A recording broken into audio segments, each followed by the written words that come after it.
Imagine-toi dans un an. Où est-ce que tu as envie d'être? Et si je te dis que dans un an, tu es exactement à la même place et que tu n'as pas changé, comment tu te sentirais? Mal, n'est-ce pas? On a tous envie de changer, on a tous envie d'évoluer.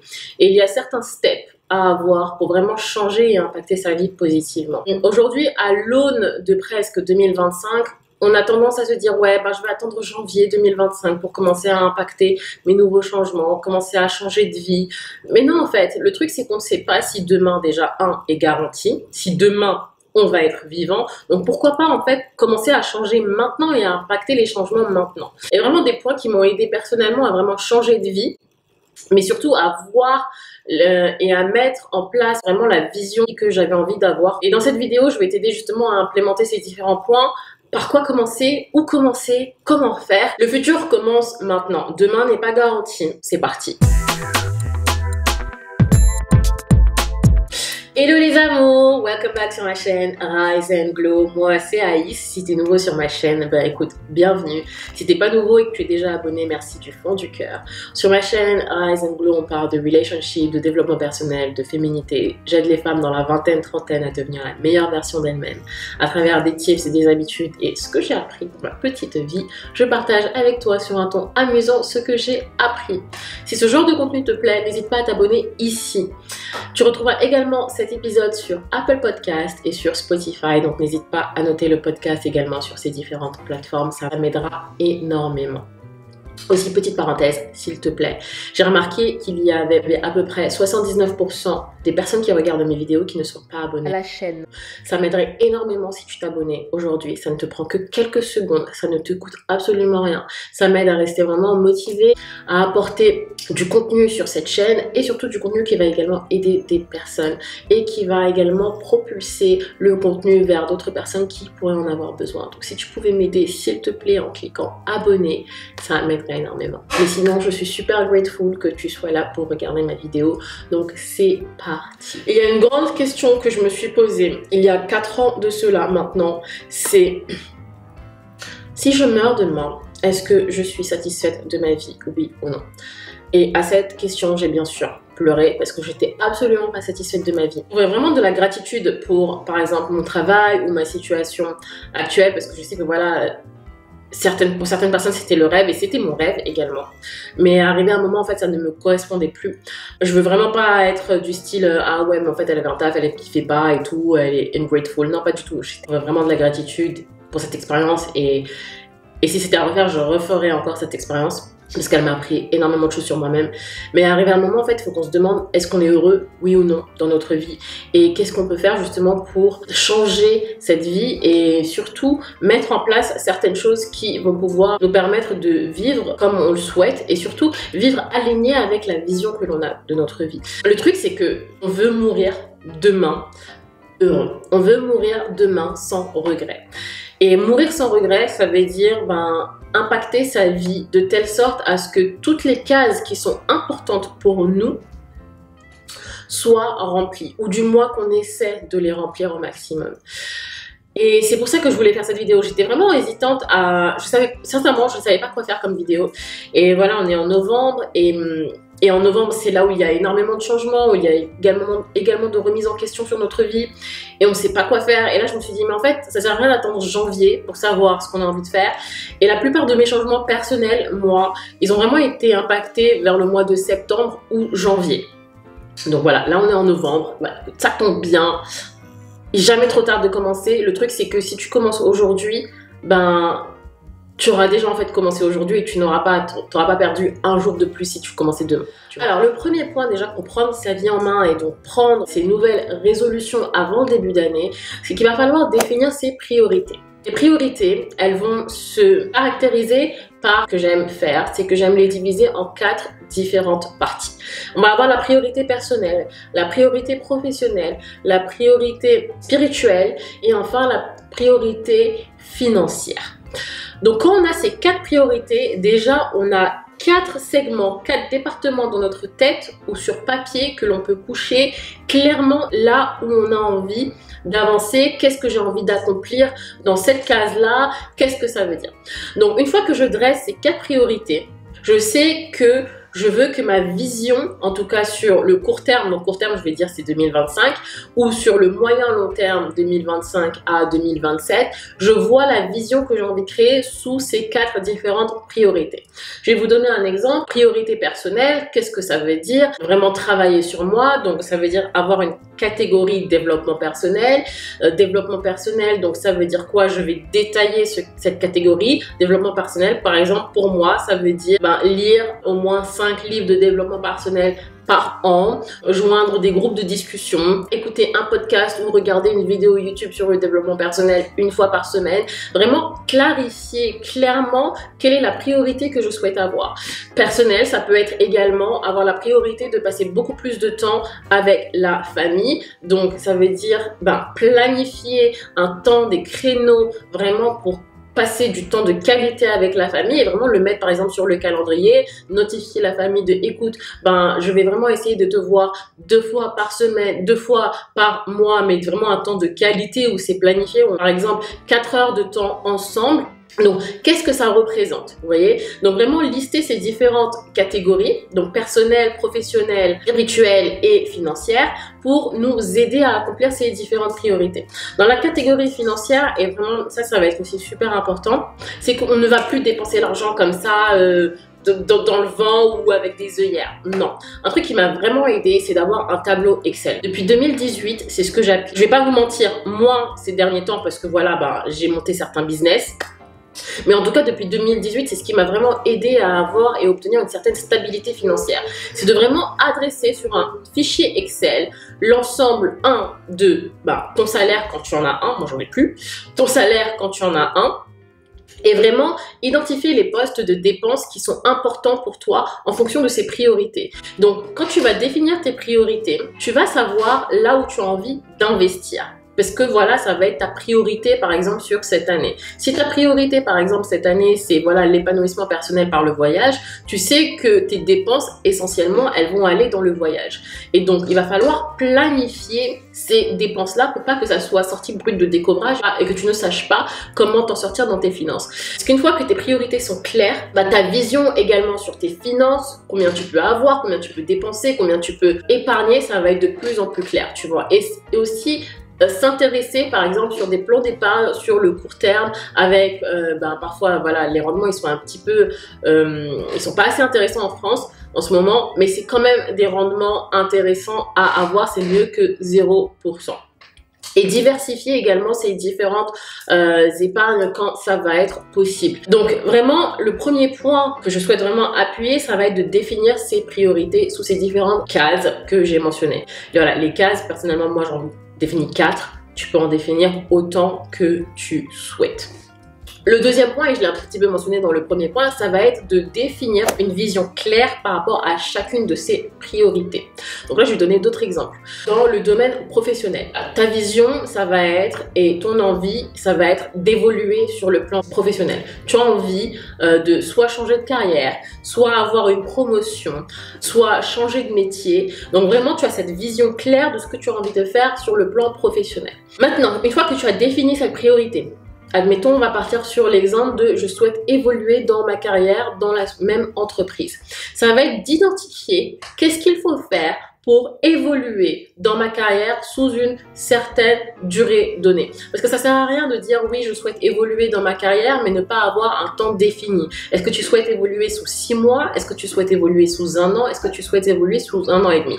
Parce que du coup, en fonction de la durée, tu vas avoir certaines actions qu'il va falloir prendre et mettre en place. Par exemple, avoir des formations, avoir un certain degré d'exposition dans ton entreprise. Ça, c'est hyper important si tu souhaites évoluer. Personnellement, c'est ce qui m'a aidé énormément à évoluer dans ma carrière et à avoir des évolutions très rapides dans ma carrière. Ça va être l'exposition. Présenter par exemple certains projets à des CEO. Est-ce que tu prends la parole? Est-ce que tu prends des initiatives? Est-ce que tu mets en place certains projets qui vont changer la façon de faire dans l'entreprise? Ce sont ces petites choses-là qui te permettent d'avoir de l'exposition dans l'entreprise et donc d'évoluer et de changer de carrière très rapidement. Et ça fonctionne. Je te donne ma parole parce que ça a fonctionné également pour moi et je l'ai vu plusieurs fois dans ma carrière.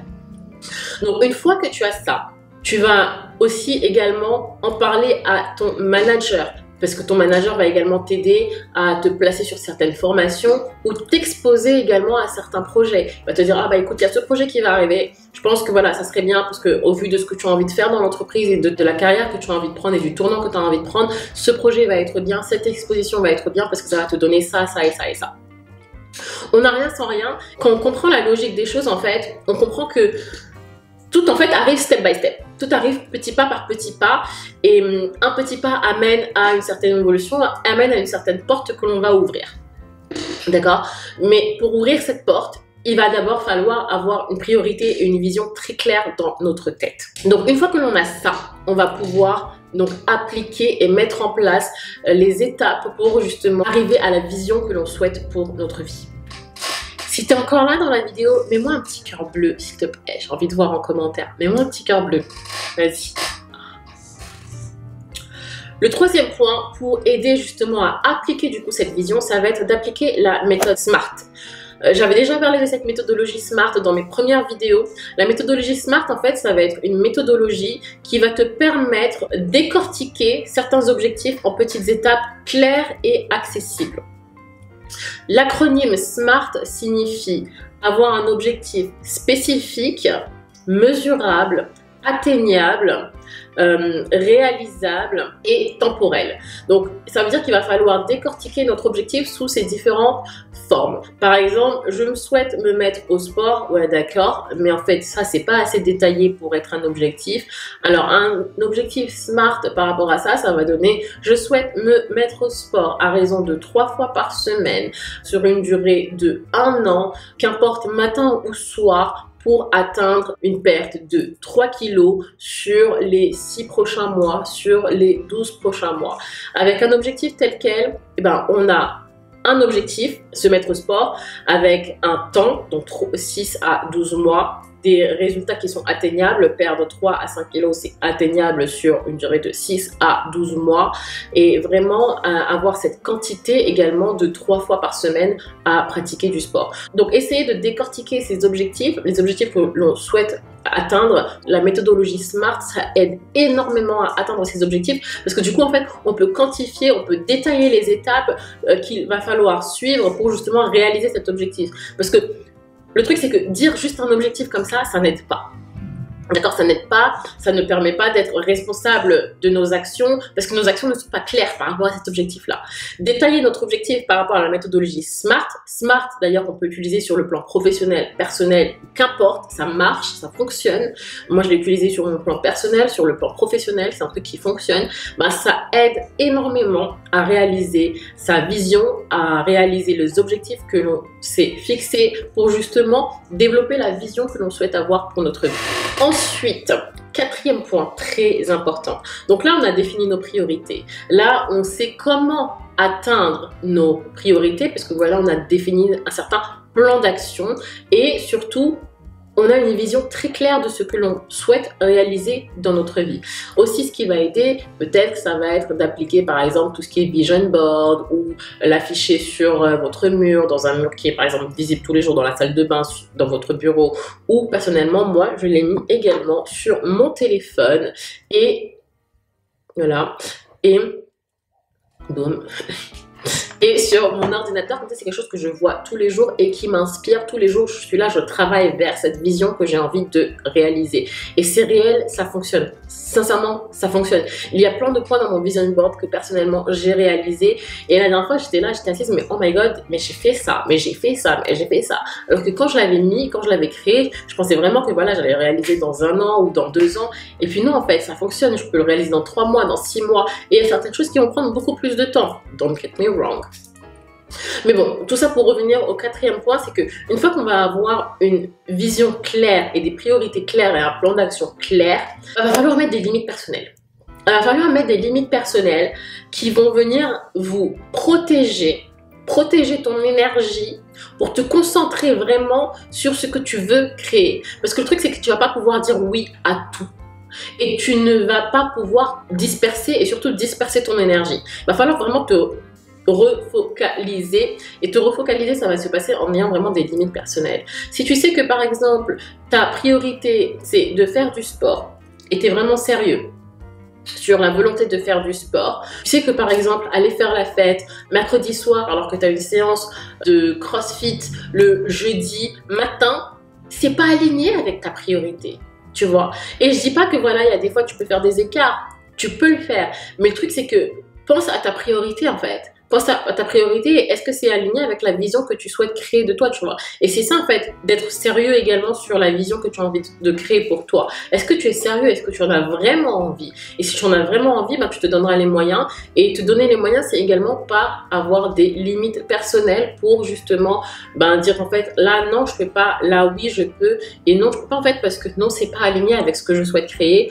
Oui, c'est aligné avec ce que je crée et ça va dans le sens de la vision que je souhaite avoir pour moi. Les limites personnelles, elles sont là pour toi et pas pour les autres. Elles sont là aux autres de comment te traiter et quels sont tes standards, tu vois. Qu'est-ce que tu acceptes, qu'est-ce que tu n'acceptes pas, qu'est-ce qui est tolérable, qu'est-ce qui n'est pas tolérable. C'est quoi en fait tes règles du jeu? C'est ça en fait, les limites personnelles. Ce sont, voilà, mes règles du jeu. Tu veux jouer avec moi? Voici mes règles. Voici le jeu. Voici les règles du jeu pour jouer avec moi. C'est ça en fait les limites personnelles. Il faut vraiment l'intégrer comme ça et c'est pas comme un moyen de dire aux autres, en fait, non, j'ai pas envie de jouer avec toi. Non, non, on peut jouer ensemble. Mais voici les règles du jeu. Un autre point, c'est que pour justement donc créer cette nouvelle vision, créer cette nouvelle vie axée sur ce que l'on souhaite vraiment, il va falloir, on l'a compris, changer certaines choses. On ne peut pas espérer d'agir de la même façon et d'obtenir des résultats différents. Ça ne fonctionne pas comme ça. On agit différemment et on obtient des résultats différents et on teste en fonction des résultats que l'on a et on change notre comportement en fonction de ça au point d'obtenir la vision que l'on souhaite avoir ou les résultats qu'on souhaite avoir. Pour changer, il y a certaines habitudes, il y a certains comportements qu'il va falloir éradiquer ou changer. Et surtout, il va falloir, et ce que j'adore faire, c'est faire de la place pour accueillir le changement. Ça se passe sous différentes façons. De la place physique. Ce que j'adore faire, et je le fais peut-être tous les 3 mois, et j'en avais également parlé dans ma première vidéo, c'est que j'aime bien declutter, retirer des vêtements, donner des vêtements que je ne porte plus. Je fais de la place. Est-ce que je porte ce vêtement? Oui ou non? J'enlève. Je le donne et ça aidera quelqu'un d'autre. C'est quelque chose que j'ai vraiment appris de ma mère personnellement. Quand j'étais petite, voilà, on donnait énormément de nos vêtements, par exemple, à de la famille ou à des gens de notre entourage.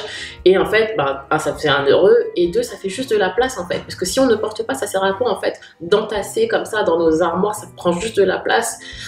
Ça fait trop de place, d'accord? Donc vraiment retirer pour faire de la place et surtout se demander aussi, par exemple, voilà, si tu as tendance à faire du shopping, c'est est-ce que tu achètes juste pour acheter ou est-ce que tu achètes pour porter? Ça, c'est une question que je me pose énormément, surtout depuis que j'ai déménagé sur Bali et que j'ai déménagé juste avec 2 valises. C'est quand je vais faire du shopping maintenant, c'est est-ce que j'en ai besoin ou est-ce que j'en ai pas besoin? Et vraiment acheter le nécessaire et voilà, m'accorder certains plaisirs. Mais c'est pas en tout cas pour acheter juste pour acheter et entasser chez moi. Plus du tout, non. Et tous les 3 mois, je fais un grand ménage dans mes vêtements en mode est-ce que je porte ou est-ce que je porte pas, et je fais des gros sacs et je donne. Et je donne. Personnellement, je ne vends pas parce que voilà, je me dis qu'il y a des gens qui sont vraiment dans le besoin et qui n'ont pas forcément les moyens. Et je donne et ça me fait plaisir et ça fait plaisir aux personnes qui reçoivent ces vêtements. Et puis voilà, et ça fait de la place. Et puis si tu as envie d'acheter un autre truc, et t'as de la place, tu vois. T'es pas là à entasser le truc, t'as même plus de place dans ton armoire, tu vois. Non, non, fais de la place. Donc ça, c'est de la place physique. Il y a également faire le ménage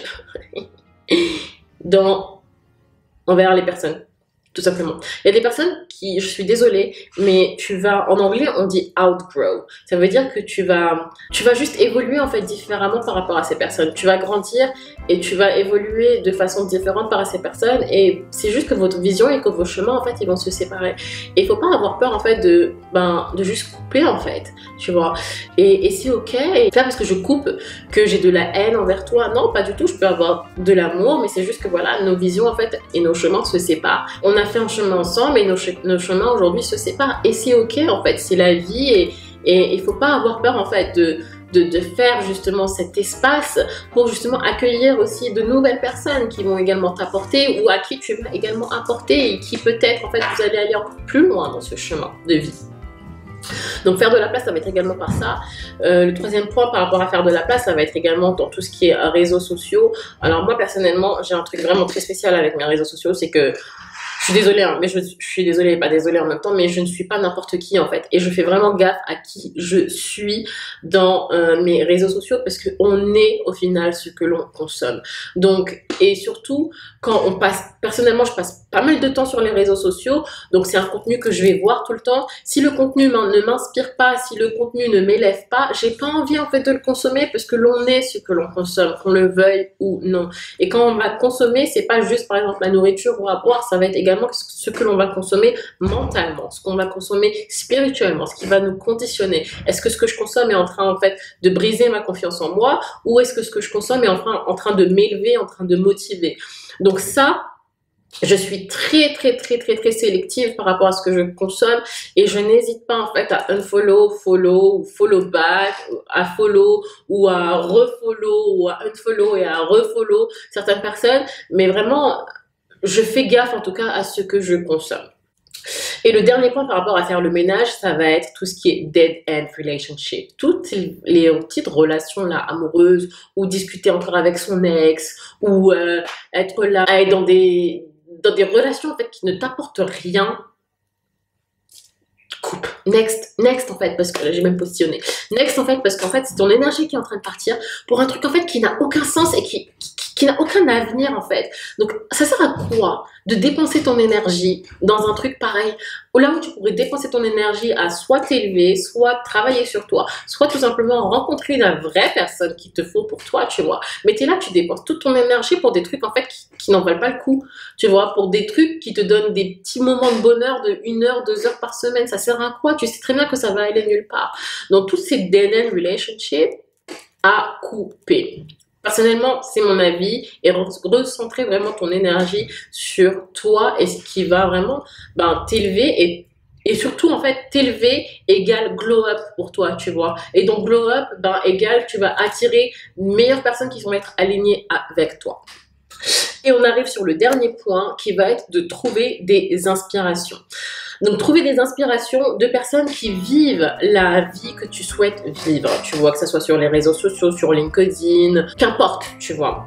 Dans les magazines, vraiment créer cette vision et créer ces inspirations de personnes qui t'inspirent, que ce soit par leur qualité, par leurs compétences, par leur chemin de vie. Trouve ces inspirations. Ce que tu souhaites est possible et réalisable. Je dis toujours que si tu as un rêve qui a été mis dans ta tête, c'est que ce rêve en fait est totalement réalisable et qu'il a été mis dans ta tête pour une raison. Tu en es capable, d'accord? Le truc c'est qu'il va falloir retirer toutes les distractions et trouver des inspirations qui vont te permettre d'accomplir cette vision.